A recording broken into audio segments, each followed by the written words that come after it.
Hey guys, Nick from EBMX, and we're here at the Newcastle show. Wow, a cast of thousands here at the Newey show, but importantly we're going to talk about Drill 1. And we're here with Jay Rose. Hey mate, head on. Good mate, good. Yeah, really good. Good to be here. So tell me mate, you rode Drill 1 yesterday for the first time. Yep. And you're going to help me to do this review today. A little bit more about your initial thoughts on the bike. I mean, positive, negative, whatever comes out, because as you know, mate, in BMX, we're all about a great transparent review. Absolutely, yeah. Well look, there was more positives than negatives, that's for sure. I suppose we can start from the rear of the bike and work our way to the front. I found rear brakes slightly underpowered, being the fact that they're up on your handlebars, obviously not down on the foot peg like your traditional moto. Absolutely. You seem to use them a hell of a lot more.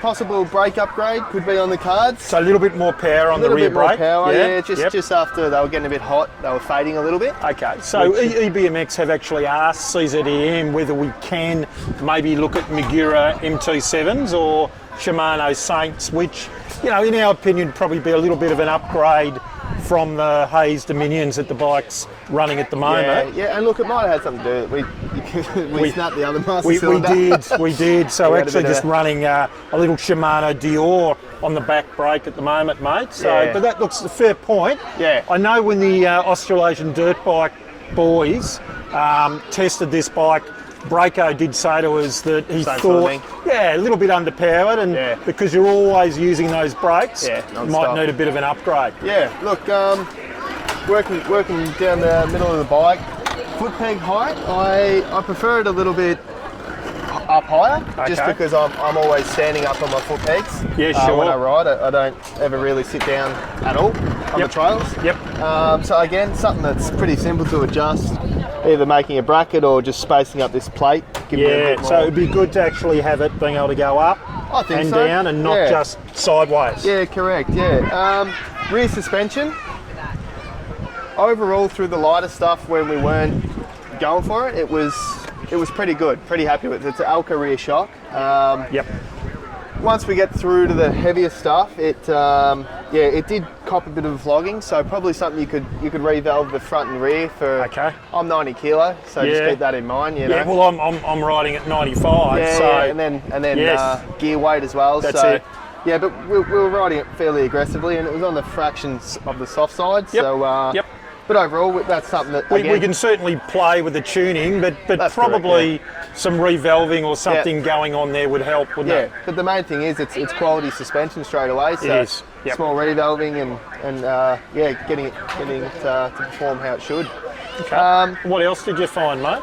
Moving forward, front suspension was pretty good. Again, same thing. It was super responsive. Going in as hard as I could to the corners, and it just wouldn't let go. I was trying as hard as I could. You were trying to fall off, mate. I was trying to fall off, it just wouldn't. It just kept gripping. Purely because I think on this particular model we tested it with a 21-inch front wheel. So we got a full moto tyre on the front, and with the weight, it's just that grippy. So you don't really have traditional forward weight coming into a corner, and I just couldn't get it to do anything wrong. Couldn't complain with that. Throttle response, incredible. Just that instant torque. I found myself occasionally stabbing the rear brake, thinking that it might be a clutch and giving me a little bit more where I wanted it, but it really doesn't need it. If you're on this enough, it's unbelievable. And this was your very first time on an electric moto like this, Jay, wasn't it? So I've raced and ridden Enduro 10 plus years. Yes, mate.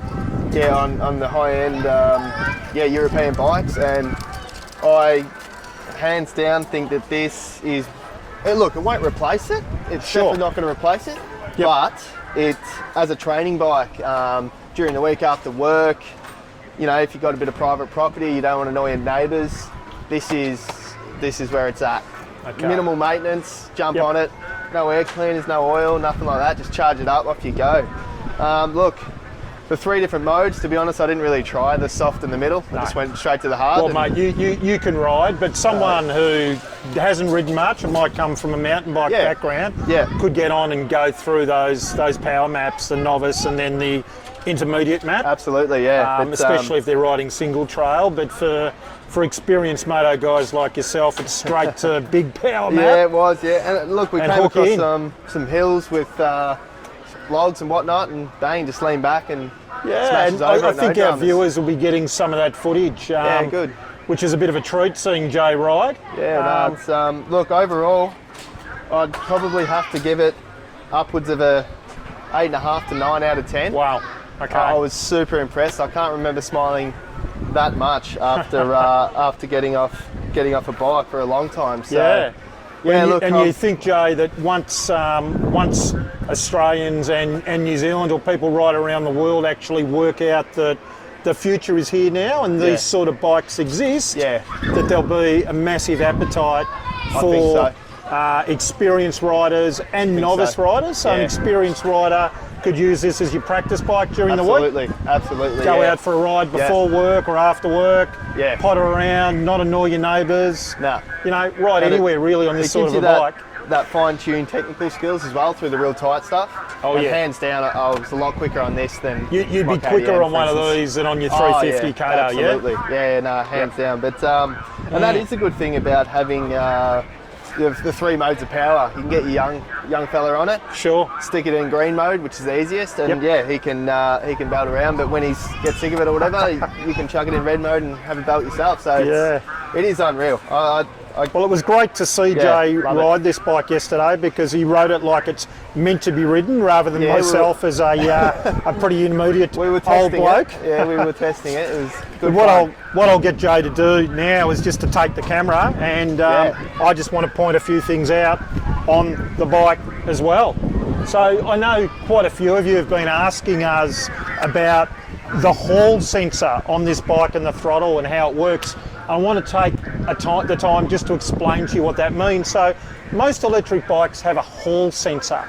That's the sensor that helps the controller to pick up that your wheel is spinning. And like a Suron Light B has a hall sensor, and it means with that particular throttle, when you twist the throttle, there's no play in the throttle. Now there was 2 things with this bike that make the start a little bit softer.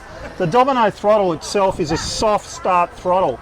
This is best of the best in the world, the Domino throttle, but it's quite soft. And because the bike doesn't have a hall sensor, what it just means is rather than that absolute brutal power off the line that you can get, and some people prefer that, you do get a little bit of a soft start. But I've got a trick for you, okay? What you need to do, if you're lucky enough to test or own one of these drill ones, is actually to rotate the back wheel slightly. And what I mean by that is just push off with your foot as you wide open throttle and you will get that instant linear torque. Well, that's it from me. Thanks for watching the EBMX channel. Till next time, stay safe. Please hit the subscribe button. Lots of likes, lots of comments. Thanks, Jay. Thank you. I'm Nick. Cheers from EBMX.